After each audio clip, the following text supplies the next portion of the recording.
नमस्कार दोस्तों आज हम चैप्टर 3 करेंगे पृथ्वी की गतियाँ। इसमें हम पृथ्वी की गतियों के बारे में जानेंगे। दोस्तों जो पृथ्वी की गतियाँ हैं वो दो प्रकार की होती हैं। एक होती है घूर्णन, एक होती है परिक्रमण।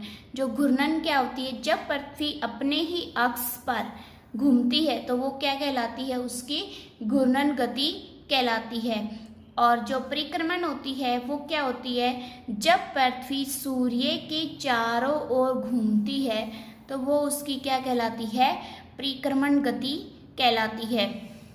दोस्तों ऐसा होता है कि पृथ्वी कभी तो सूर्य के नज़दीक होती है और कभी सूर्य से बहुत दूर होती है घूमते घूमते। तो जब पृथ्वी है घूमते घूमते सूर्य के नज़दीक आ जाती है तो उसको उपसौर कहते हैं। क्या कहते हैं, उपसौर कहते हैं। और उपसौर की जो स्थिति होती है वो कब होती है, 3 जनवरी को होती है। 3 जनवरी को जो पृथ्वी है घूमते घूमते सूर्य के नज़दीक आ जाती है और जब सूर्य से सबसे ज़्यादा दूर होती है तो उसको क्या कहते हैं, अपसौर कहते हैं। अपसौर की जो तिथि होती है वो कितनी होती है, 4 जुलाई होती है। आगे घूर्णन, पृथ्वी का अपने अक्ष पर घूमना क्या कहलाता है, घूर्णन कहलाता है। और परिक्रमण क्या होता है, सूर्य के चारों ओर एक स्थिर कक्ष में पृथ्वी की गति को परिक्रमण कहते हैं। आगे कक्षीय समतल, कक्षीय समतल क्या होता है, पृथ्वी का अक्ष एक काल्पनिक रेखा है जो इसके कक्षीय सतह से कितने का कोण बनाती है, 66.5 डिग्री का कोण बनाती है। यह समतल जो कक्ष के द्वारा बनाया जाता है उसे क्या कहा जाता है, कक्षीय समतल कहते हैं। देखो इस चित्र के माध्यम से हम समझते हैं, ये हमारा ग्लोब है, ये इसका समतल है, विषुवत रेखा है, ये अक्ष है, इसका जो अक्ष है एक काल्पनिक रेखा है जो इसके उत्तरी और ध्रुव से, उत्तरी ध्रुव और नीचे दक्षिण ध्रुव से गुजरती है। अगर हम देखें ये जो अक्ष है, अगर ये सीधा होता तो ये वास्तविक अक्ष यहाँ पे बनता, लेकिन ये कितना 23.5 डिग्री क्या हुआ है, झुका हुआ है। झुके होने के कारण है ये जो पृथ्वी की जो स्थिति है वो थोड़ी झुकी हुई है। इसी झुके अक्ष के साथ ही जो पृथ्वी है वो चारों ओर क्या करती है, पश्चिम से पूर्व की ओर चक्कर लगाती है। 90 में से हम 23.5 डिग्री घटाएंगे तो कितना बचेगा, 66.5 डिग्री। तो पृथ्वी का जो कक्षीय समतल का जो कोण है वो कितना है, 66.5 डिग्री है। आगे है प्रदीप्ति वर्त, प्रदीप्ति वर्त है वो क्या है, इसके बारे में देखो। प्रदीप्ति वर्त, पृथ्वी सूर्य से प्रकाश प्राप्त करती है। पृथ्वी का आकार है वो गोले के समान है, इसलिए एक समय में इसके आधे भाग पर ही सूर्य की रोशनी प्राप्त होती है। सूर्य की और वाले भाग में क्या होता है, दिन होता है, और जबकि दूसरा भाग होता है जो सूर्य से दूर होता है वहां पर क्या होती है, रात होती है।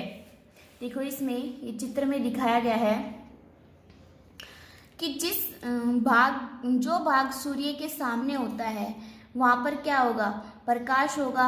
तो प्रकाश होगा तो वहाँ पर क्या होगा, दिन होगा। जब पृथ्वी घूमते घूमते जब ये भाग जब इधर आ जाएगा और ये इधर चला जाता है तो इस भाग में रात दिन हो जाता है, उसमें रात हो जाती है। प्रदीप्ति वर्त एक ऐसा वर्त या एक ऐसी रेखा है जो दिन और रात की सीमा को निर्धारित करती है पृथ्वी पर, कि भी इस साइड चले जाएंगे तो दिन है और इस साइड आते ही क्या है, रात है। देखो ग्लोब पर वह वर्त जो दिन और रात को विभाजित करता है उसे प्रदीप्ति वर्त कहते हैं। आगे है दैनिक गति। दैनिक गति क्या होती है, जब पृथ्वी अपने ही अक्ष पर घूमती है तो वो उसका क्या होता है, घूर्णन।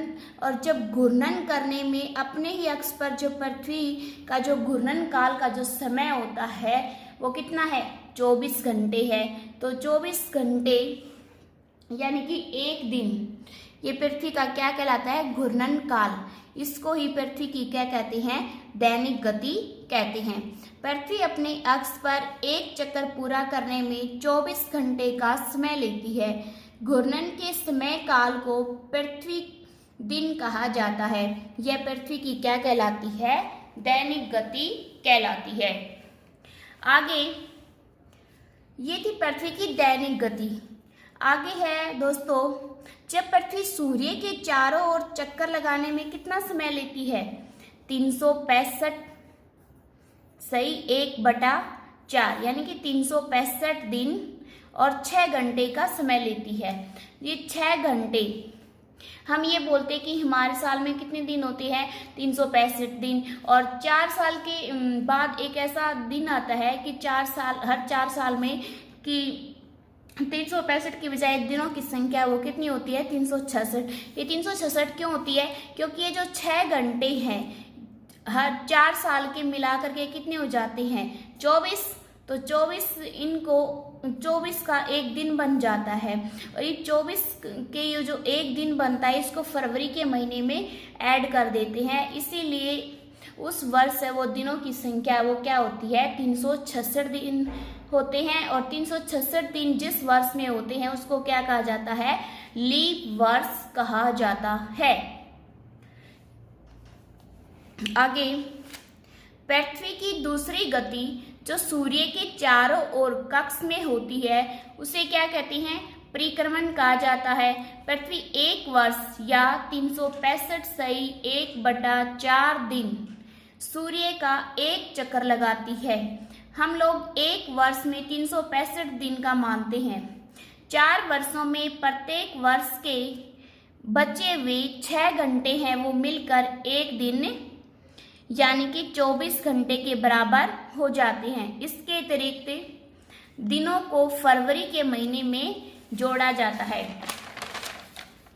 आगे इस कारण प्रत्येक चौथे वर्ष फरवरी माह में 28 के बदले कितने दिन होते हैं? 29 दिन होते हैं। और ऐसा वर्ष है वो दोस्तों वो क्या कहलाता है? लीप वर्ष कहलाता है। आगे ये जो पृथ्वी में ऋतुओं में जो परिवर्तन होता है वर्ष में, कभी गर्मी कभी सर्दी कभी बसंत, तो ये सब क्या होता है? पृथ्वी के अपने अक्ष पर स्थिति है वो सूर्य के चारों ओर वो जो स्थिति है पृथ्वी की उसमें परिवर्तन होने के कारण होता है। वर्ष में कितनी ऋतुएं होती हैं? 4 ऋतु होती हैं, गर्मी सर्दी बसंत और शरद ऋतु। एक वर्ष को गर्मी सर्दी बसंत एवं शरद ऋतु में बांटा जाता है। ऋतुओं में परिवर्तन सूर्य के चारों ओर पृथ्वी की स्थिति में परिवर्तन के कारण होता है। देखो, सूर्य की किरणें कर्क रेखा पर सीधी पड़ती हैं। इसके परिणाम स्वरूप इन नक्षत्रों में ऊष्मा अधिक प्राप्त होती है। ध्रुवों के पास वाले क्षेत्रों में कम ऊष्मा प्राप्त होती है क्योंकि वहां सूर्य की किरणें तिरछी पड़ती हैं। देखो इस चित्र में देखते हैं, ये जब सूर्य की किरणें इस पर कर्क रेखा पर सीधी पड़ेंगी तो क्या होगा? कर्क रेखा है ये उत्तरी वाले हिस्से में, तो उत्तरी गोलार्ध यहाँ का जो तापमान है वो ज़्यादा होगा, तो यहाँ पर क्या होगी? गर्मी होगी। दूसरी ओर जो दक्षिणी गोलार्ध है वहाँ पर क्या होगा? वहाँ पर शीत ऋतु होगी। और 21 जून को है जो सबसे लंबा दिन होता है, इसको उत्तरायणात कहते हैं। आगे इसके विपरीत क्या होता है? दक्षिणी ध्रुव यानी कि दक्षिणी अयानात क्या होता है? जब सूर्य की किरणें दक्षिणी यानी कि दक्षिण गोलार्ध में जब मकर रेखा होती है उसके ऊपर सीधी पड़ती हैं तो दक्षिणी गोलार्ध में क्या होती है? ग्रीष्म ऋतु होती है। और 22 दिसंबर को दक्षिणी गोलार्ध में तो सबसे लंबा दिन होता है और उत्तरी गोलार्ध में क्या होता है? छोटा दिन होता है।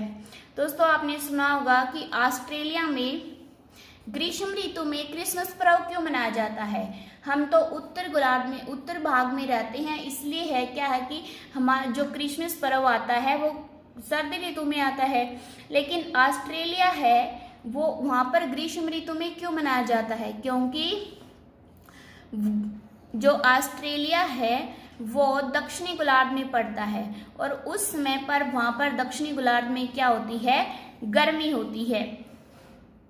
यही कारण है कि जो ऑस्ट्रेलिया में क्रिसमस पर्व ग्रीष्म के महीने में, ग्रीष्म ऋतु में मनाया जाता है और इसको क्या कहा जाता है, दक्षिण अयानात कहा जाता है।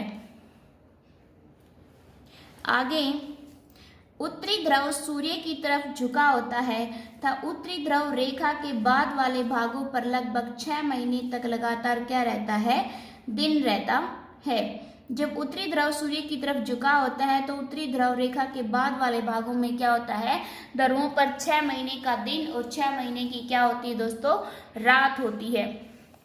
वहां पर जीवन है वो संभव नहीं है। उत्तरी गोलार्ध के बहुत बड़े भाग में सूर्य की रोशनी प्राप्त होती है, इसलिए विषुवत के उत्तरी भाग में गर्मी का मौसम होता है।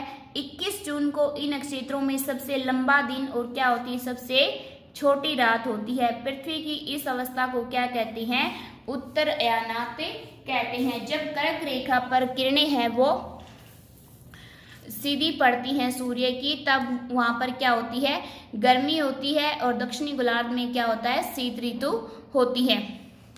आगे इसकी विपरीत स्थिति आ जाती है। 22 दिसंबर को दक्षिणी ध्रुव के सूर्य की ओर झुके होने के कारण मकर रेखा पर सूर्य की किरणें क्या पड़ती हैं, सीधी पड़ती हैं। सूर्य की किरणें मकर रेखा पर लंबवत पड़ती हैं, इसलिए दक्षिणी गोलार्ध में बहुत बड़े भाग में प्रकाश प्राप्त होता है। दक्षिणी गोलार्ध में लंबे दिन और छोटी रातों वाली ग्रीष्म ऋतु होती है। इसकी ठीक विपरीत स्थिति है वो क्या, कहाँ पर होती है, उत्तरी गोलार्ध में होती है। उसमें उत्तरी गोलार्ध में क्या होती है, शीत ऋतु होती है और दक्षिणी गोलार्ध में ग्रीष्म ऋतु होती है। पृथ्वी की इस अवस्था को क्या कहते हैं, दक्षिण अयानात कहते हैं। और दोस्तों आगे 21 मार्च और 23 सितंबर को सूर्य की जो किरणें हैं विषुवत पर सीधी पड़ती हैं। इस अवस्था में कोई भी ध्रुव सूर्य की ओर नहीं झुका होता और क्या होता है कि दिन और रात होते हैं बराबर होते हैं और इस स्थिति को क्या कहते हैं, विषुव कहा जाता है। ये देखो 21 मार्च और 23 सितंबर, इसमें क्या होता है कि जो सूर्य की किरणें हैं वो भूमध्य रेखा पर सीधी पड़ती हैं और इसको जब भूमध्य रेखा पर किरणें सीधी पड़ती हैं तो दोनों भागों में ना तो ज़्यादा गर्मी होती है और ना ही ज़्यादा सर्दी होती है। ऐसी स्थिति को क्या कहा जाता है, विषुव कहा जाता है। पृथ्वी के घूर्णन एवं परिक्रमण के कारण दिन एवं रात तथा ऋतुओं में परिवर्तन होता है। पृथ्वी के घूर्णन और परिक्रमण के कारण ही दिन और रात और ऋतुओं में क्या होता है, परिवर्तन होता है। दोस्तों हमारा जो चैप्टर है वो यहीं पर समाप्त होता है। ये एक छोटा सा चैप्टर था। आशा है कि आपको ये अच्छे से समझ आया होगा। दोस्तों अगर आपको मेरी वीडियो अच्छी लगी तो प्लीज़ लाइक कीजिए, शेयर कीजिए और चैनल को सब्सक्राइब कीजिए। Thank you.